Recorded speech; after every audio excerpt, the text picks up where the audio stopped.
morning, students.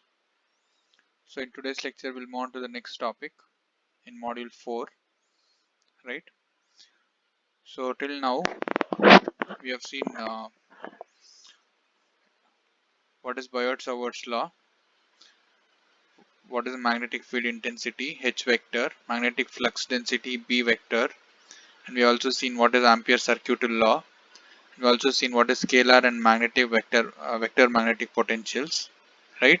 So these are the topics which are left: force and torque and magnetic boundary conditions, right? So in today's lecture we'll discuss about force. So forces in magnetic field due to magnetic fields are of at least these three types, right? So the first one is charge on force on a charged particle. Second one is force on a current element, and the third one is force between two current elements, right? So we'll see what is the first one, force on a charged particle. So this is the first one, force on a charged particle. So before going to the magnetic field, we'll see what was there in electric field. So this is what we discussed in second module when we are speaking about electric field intensity. We had E vector is equal to force experienced per unit charge, right? Force divided by Q. So in other words, we can write what is F? F vector is equal to Q into E vector. So since this was in electrostatics, we have suffix E here, right? That is what is written here, right? So this shows that if Q is positive, Fe and E will have the same direction. If F and E will have the same direction. Now, a magnetic field can exert force only on a moving charge. This is important, which you have to note. A magnetic field can exert force only on a moving charge, but not on the stationary charge. From experiments, it is found that the magnetic force Fm, experienced by a charge Q moving with a velocity u in the magnetic field B is given by, so this is for magnetic force, that is Fm is equal to Q into U cross B, right? So this is a magnetic force experienced by charge Q which is moving at velocity U under the magnetic field B, right? Fm is equal to Qu cross B. So this clearly shows that Fm is perpendicular to both U and B because it is a cross product. Now, yeah, just go through this one. We see that Fe, that is electric force, is independent of the velocity of the charge and can perform work on the charge and change its kinetic energy, right? So here when you see the equation here, that is,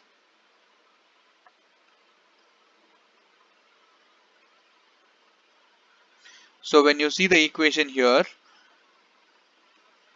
that is F into QE, here we don't have any term for velocity, correct? So it is independent of velocity, but this force can do the work, right, and change its kinetic energy. Unlike Fe, that is electrical energy, Fm depends on the charge velocity and is normal to it. That is, Fm will be normal to the velocity. So here you can see that is Fm has this velocity also, whereas Fe doesn't have this velocity, right? So for this velocity, this Fm will be perpendicular. That is what is given here. Fm depends on the charge velocity and is normal to it, that is perpendicular to it. However, Fm cannot perform work because it is at right angles to the direction of motion of charge. So Fm dot dl is equal to 0. Fm dot dl will be equal to 0 because over this length dl, Fm doesn't have any work to do on that because Fm acts only at the right angles to the velocity. So Fm dot dl will be equal to 0. It does not cause any increase in kinetic energy of the charge. The magnitude of Fm the magnitude of Fm is generally small in comparison to Fe except at high velocities. So in normal velocities, Fm is generally less compared to electrical force. So mechanical force is less than electrical force for except high velocities. Now for moving a charge q in presence of both electric and magnetic fields, the total force on charge is given by F is equal to Fe plus Fm, right? So for moving a charge q in presence of both electric and magnetic field, the total force should be addition of both. So this Fe is electric charge, electric force, and this Fm is magnetic force, right? So F is equal to Fe plus Fm. So now the force will be equal to Q into E plus U cross B. What was Fe? Fe was Q into E. So E and F both are vectors here, correct? And then what we had for Fm? Fm we had Q into U, U as a vector, cross B, that is magnetic field, correct? So when you add these two, which is common? Q is common. So Q will be common, and this E is for electric force, and U cross B is for magnetic force. And there is addition sum here because we have plus sign here, correct? So Q is taken common. So this is known as Lorentz force equation. Lorentz force equation. It relates mechanical force to electrical force. If the mass of charged particle moving in E and B fields, that is electric and magnetic fields, is m. So if the charge of the particle is m, which is moving in the presence of both electric field and magnetic field, so by Newton's second law of motion, this force will be equal to m du by dt, which is nothing but, so force is nothing but Q into E plus U cross B, and this is from Newton's second law of motion, m into du by dt, right? We're just equating it. So this is what we got from what we got for the first one, that is force due to a force on a charged particle. Now we'll see. So this is the force on a charged particle. As we can see, one is stationary and the other one is moving, and here we have electric field and magnetic field. So for the electric field, even when the charge is stationary or moving, the force is given by Q into E and Q into E for both stationary and moving. But whereas for the magnetic field it can exert only on a moving charge. So for stationary this magnetic Fm will be 0, right? Whereas for moving charge with a velocity u, m is given by Q into U cross B, right? So when we combine both, stationary will be Q into E, right? And here for moving it will be Q into E plus U cross B.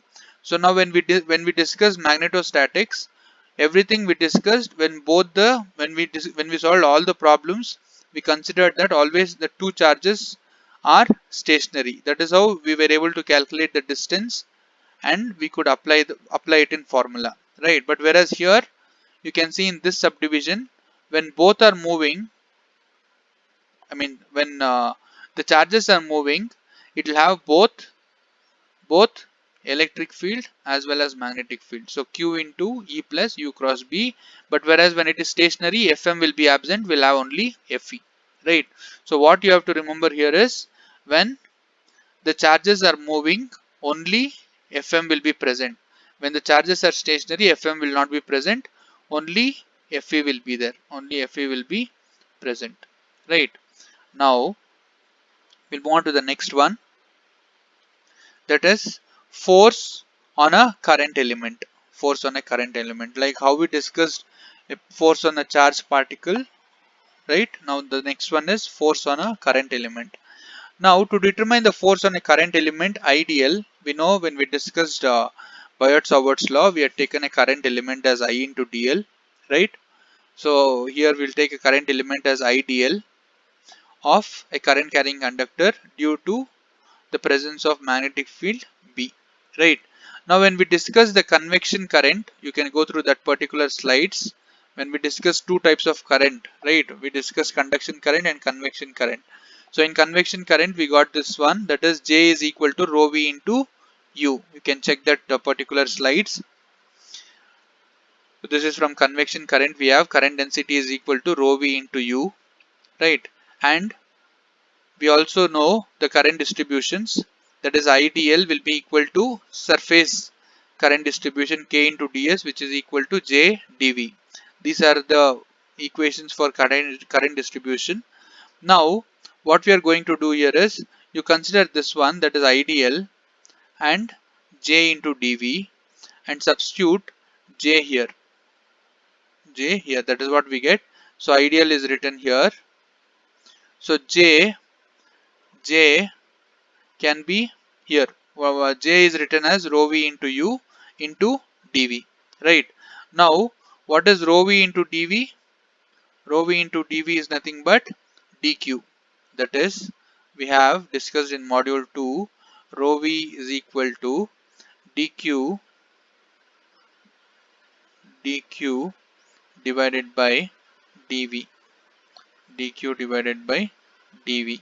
So what will be dq now? Dq will be rho V into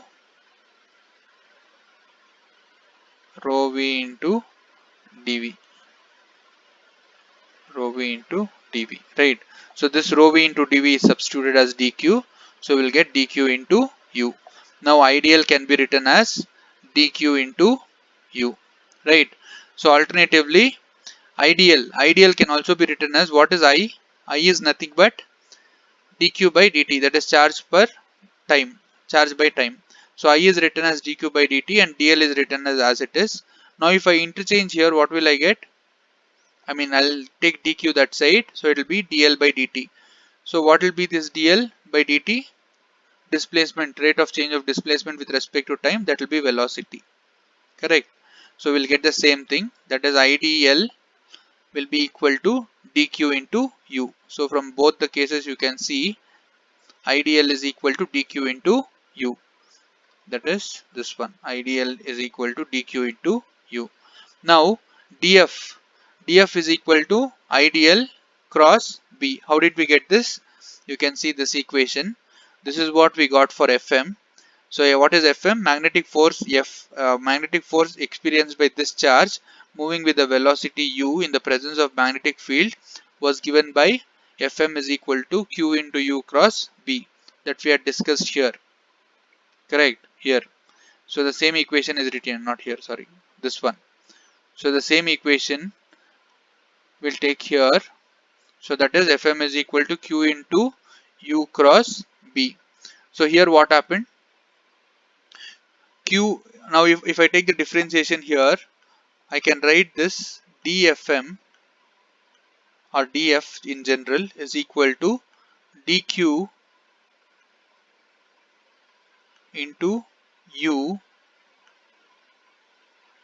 cross B. So B I am not taking as dV because it is steady magnetic field and this is a vector, right? B is also a vector and U is also a vector. Now what is dQ? dQ into U is nothing but ideal. So what can I write here? dF can be written as, what is dQ? dQ is ideal, I d l, that is vector, cross B, vector, B vector. So this is for dF. The same thing is obtained here, right? Now how do we eliminate this d differentiation? We have to integrate it over a closed length L. It will be IDL cross B. So this is the force on a current element, right? So now this can be for only the line current distribution. So for ds and dv, it will be like this. So this will be the force for ds. So it will be k into s over a surface not closed, and f will be J into dV cross B for volume, right? So like how we define electric field intensity as a force by charge, magnetic field B, sorry.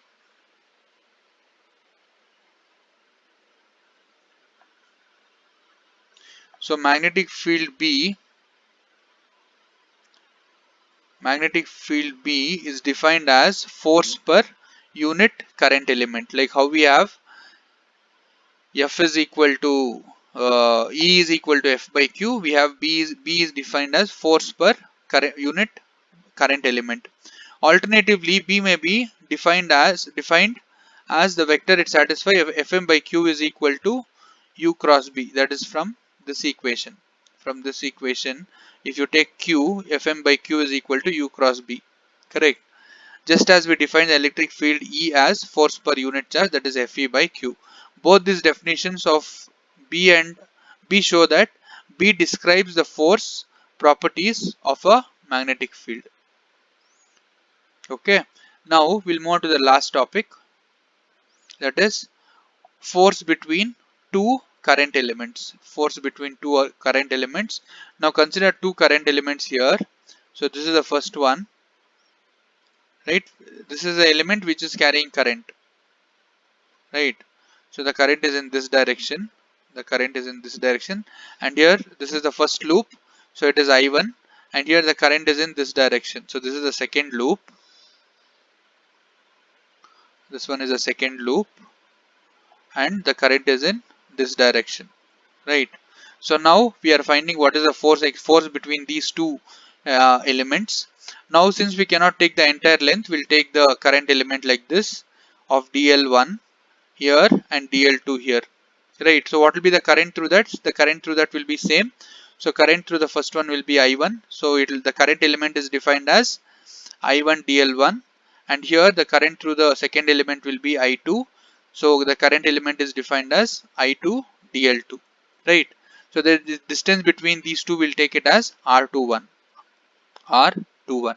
So now we'll calculate what is the force acting on, or force dF1, right? dF1 will calculate the force, that is force acting on the second element, right? So now this is a figure. From this figure, so the same explanation is given here. Now dF1 is equal to I1 dL1 cross dB2. So from where did we get this equation? This is from this equation. So this equation is taken. Consider this equation, dF is equal to ideal cross B.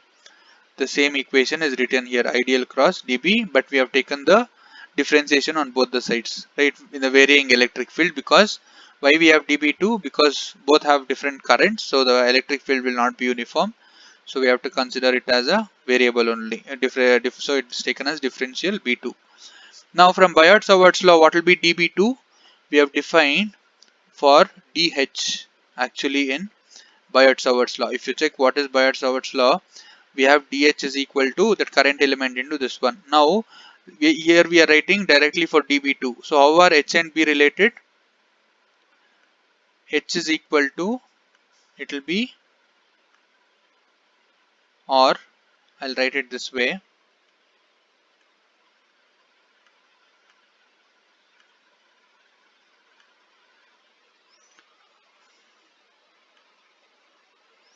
I'll write it this way. So I can write it as dB is equal to mu naught into dH, right? I can write what is dH from Biot-Savart's law. So this is dH from Biot-Savart's law, and this mu naught is because we are writing it for dB, not dH, right? So this dH, what happens? dH will be I2 dL2 cross AR21 divided by 4 pi R21 square, right? Now what I'm doing here is, in the next step, so here we got what is dB2. So this dB2 is substituted here.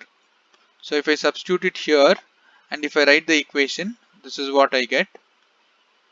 So mu naught is taken outside, correct.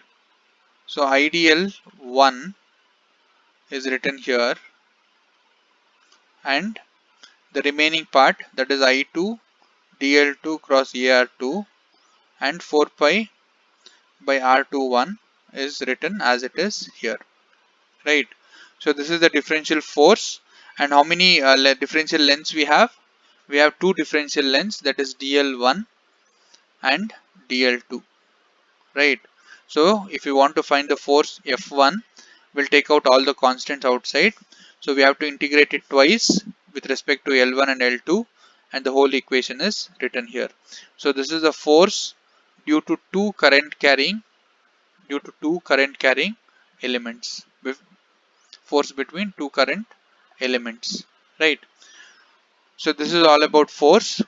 So we'll start with torque in the next lecture, right? So what all you have seen in this class? So we have seen three forces. We have seen three forces. One is force on a charged particle Q, and the other one is the force due to current element IDL, and the force between two current elements. So what is the equation we got for the first one? So this is what we got: Q into E plus U cross B, correct. So this is the equation what we got when the charges are moving, right? When the charges are moving, we'll have both electric and magnetic forces. But whereas when the charges are stationary, we'll have only electric charge. And here, force on a current element. So this was from convection current. This was from current distribution. So after substituting everything, this is the force what you get.